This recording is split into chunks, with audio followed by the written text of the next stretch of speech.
Welcome back. I'm Steve, and this is Downtime in Daytona, brought to you by Fun Coast Tours. Don't forget, next time you're planning a vacation to Daytona, give us a call at FUN312-RIDE. That's 386-312-7433. Or visit us at funcoasttours.com. We promise to show you the best time ever, even if we have to get you drunk to do it. All right, I wanted to start off by saying that it might have seemed I was being a little harsh on Daytona when comparing it to New Smyrna Beach last week. I received several messages to that effect. I even got a call from a guy who flew in on a DC-10 from Kabul, Afghanistan, who told me that after hearing my show, he wouldn't come to Daytona even after they let him out of quarantine. But I want you all to just take a minute.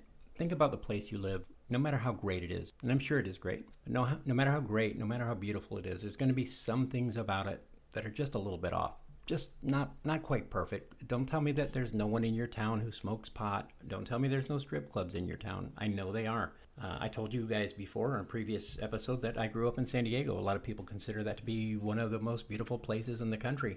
As a matter of fact, when I'm giving rides to people and they ask me where I'm from and I say San Diego, I get oohs and ahs. It's like, oh wow, why would you leave there to come here? Well, it wasn't because of warrants. I'm here. I love it here. And San Diego might not be for everybody. Yeah, I actually met somebody today who grew up in San Diego just like me. I swear, he grew up in San Diego and I didn't go looking for him. I just found him completely by accident. I actually picked up a guy today who grew up in San Diego just like me. It's always interesting when you talk to somebody who grew up in the same town as you. We had a lot to talk about. I hadn't been there for about 20 years, so he had a lot of information for me, and a lot has happened. Considering last year was 2020, you all might know what I'm talking about. Let's hear what Julian has to say about where I grew up. I have just picked up Julian. I asked if I can ask him a few questions. Julian, strangely enough, grew up where I grew up. I grew up in San Diego. He's lived in some of the same communities out there as me, and I wanted to ask just a few questions about what's going on, because I haven't been in about 20 years. How you doing today, Julian? I'm doing good. How are you?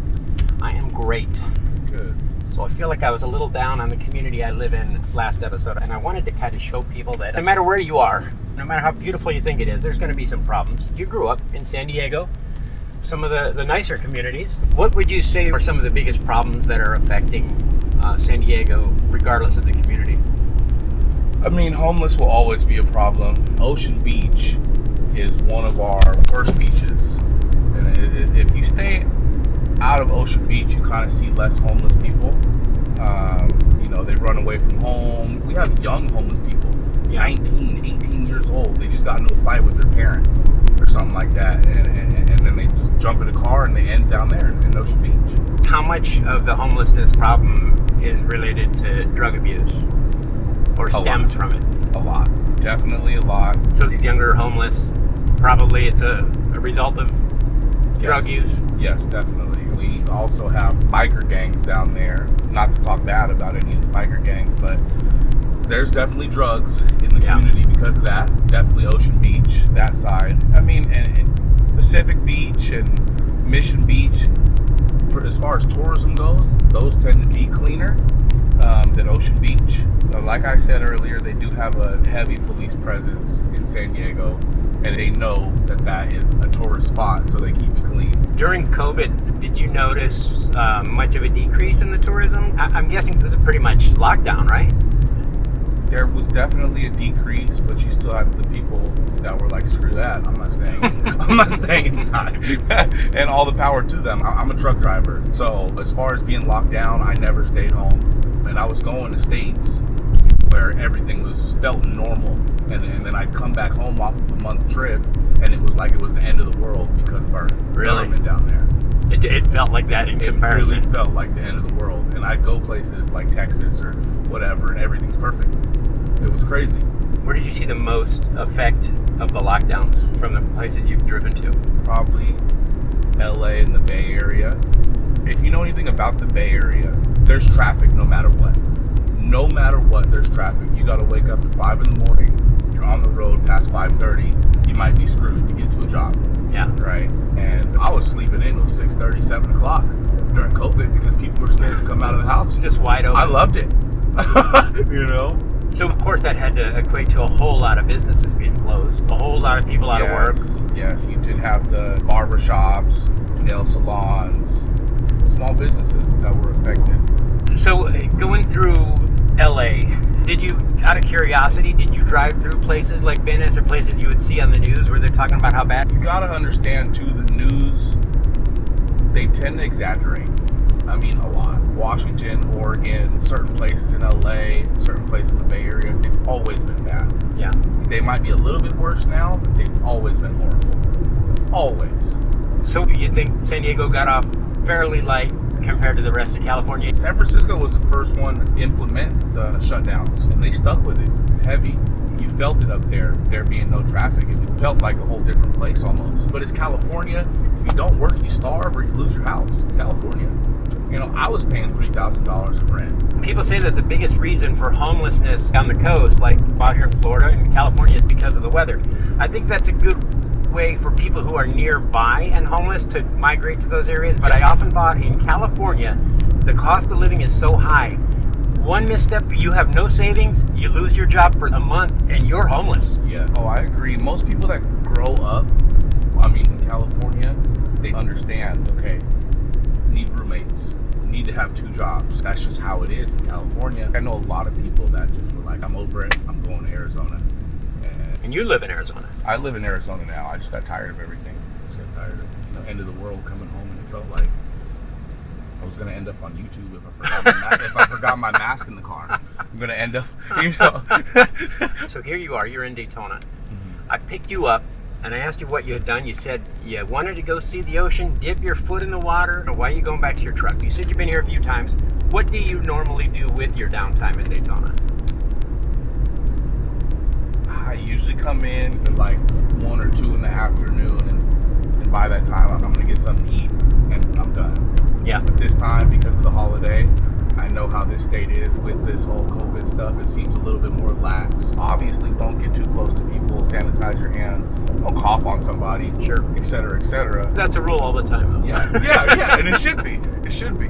So I felt like it was okay to just go see some water. So if I asked you the obvious question, what's our best feature here in Daytona? I don't know. I mean, the beach is cool, but when you grow up on the beach, you don't go to the beach.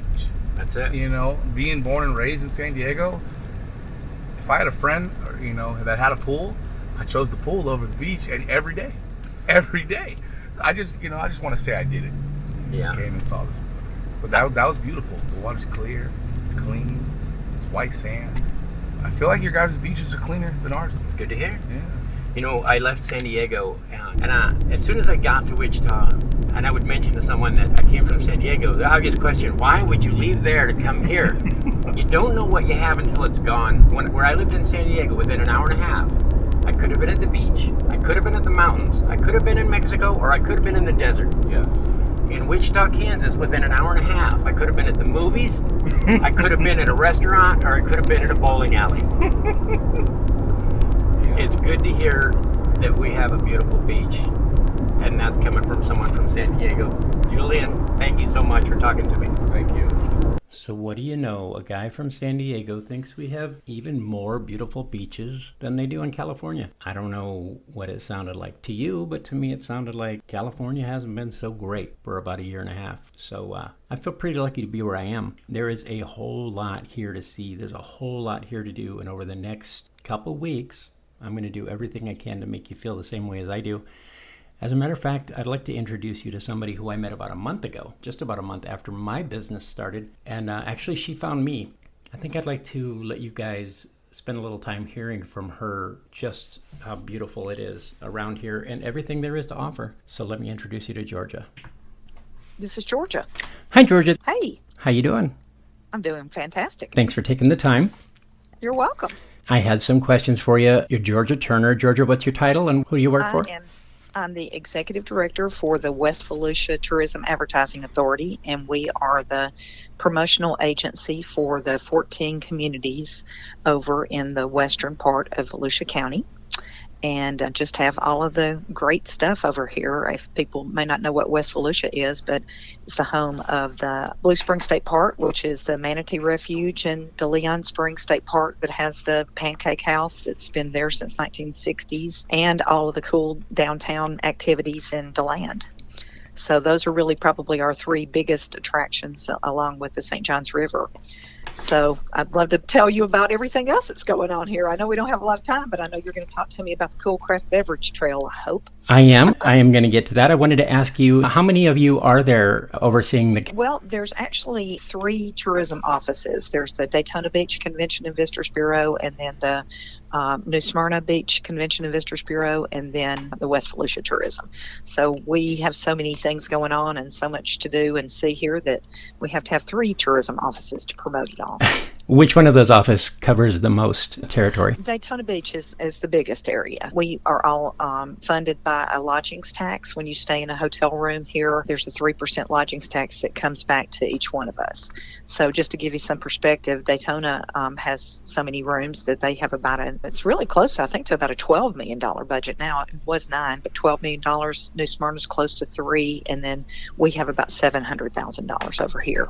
Wow. So it's, just when, the more hotels you have, the more money you get back to be able to promote. But both of those organizations are very good to our area and consider our attractions as their attractions, and then we consider the beach as our beach. Okay. So we're very fortunate to have both of those beautiful areas about 30 minutes from where we are. We are all very fortunate to have it. Yes. So, all right, well, let's get down to brass tacks, because they are near and dear to my heart with the brewery bus tour that I run. Well, first I had a question. The Central Florida Ale Trail. Yes. Is that Volusia, or does it encompass multiple counties? That's a little bit more than Volusia. It includes Sanford and a lot of the other areas around us that have beer available. And then Daytona Beach also has an ale trail that they include our area in.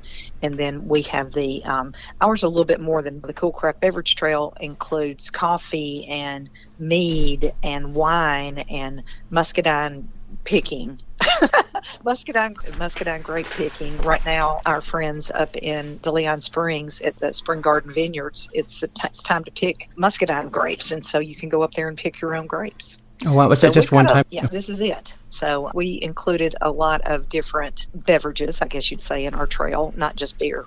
So, although we like beer best. I'm partial to it. How did it start? Were they humble beginnings? Were there just a couple? Well, what we were seeing is the not resurgence, but that just a lot of breweries were coming into town. At one point we looked up and we had 4 breweries.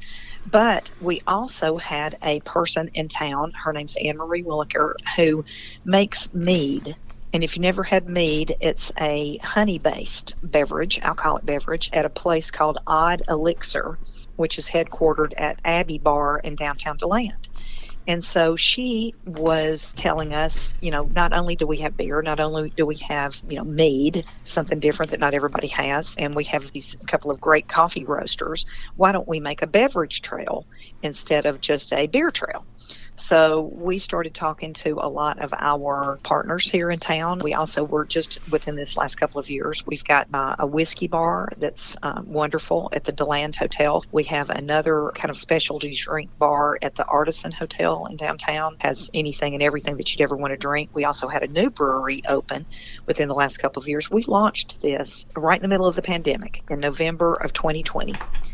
And It's just been a huge hit. People have really seen the worth in it. There's a lot of places that you can come just within downtown DeLand, but there's also on the outskirts. There's a great brewery in Orange City. There's another great brewery in DeBerry. As I told you a minute ago about the muscadine picking up in Pearson and in DeLeon Springs. So we have 14 communities that we promote, and it goes all the way down the 14 communities. It's been a really fun thing to watch happen. So at its inception, how was it envisioned that customers would do that? I think with the Ale Trail, they kind of give you a card.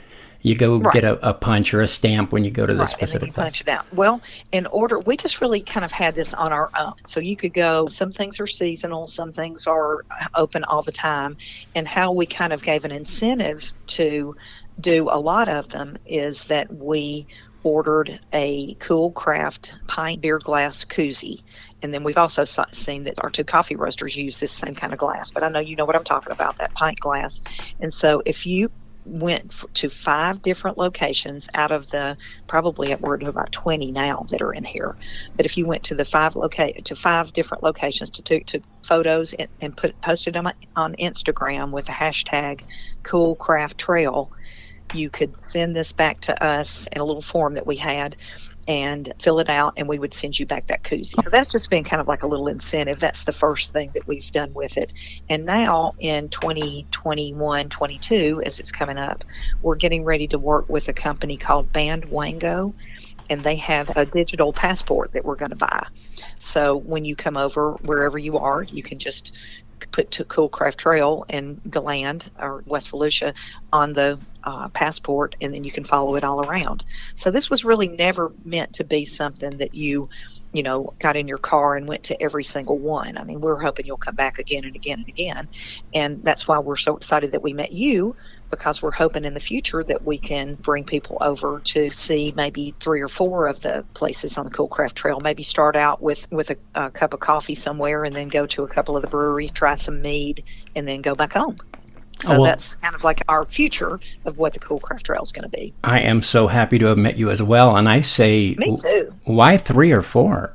I say we start off with some coffee and some cheesecake. I think you had said there's a cheesecake. Well, no, it's actually the key lime pie. Key lime pie. We have even better. We are really not the headquarters, but one of the manufacturing places for Kermit's Key Lime Pie that a lot of people know down in Key West. Actually has a manufacturing and a place and a visitor center here in DeLand, out by the airport. And we couldn't resist to have key lime juice be one of our beverages. That's great. It was stretching it a little bit, but we need to put them on there. So, but they've gotten a lot of business out of this too. It's just been something fun for people to try to mark all of them off the list. Sure. So, but then the whole idea of going to only 5 of them and being able to get a koozie as a result of it's fun too. Yeah, that's great. So when I start, you're going to be giving out a bunch of koozies day one. Good. So good. Now I wanted to ask you about something else. I know that you're over West Volusia, but something that's happening over here in Daytona Beach, I'm sure you have some information on it, is the Daytona Beach Riverfront Esplanade. Do you know much about it?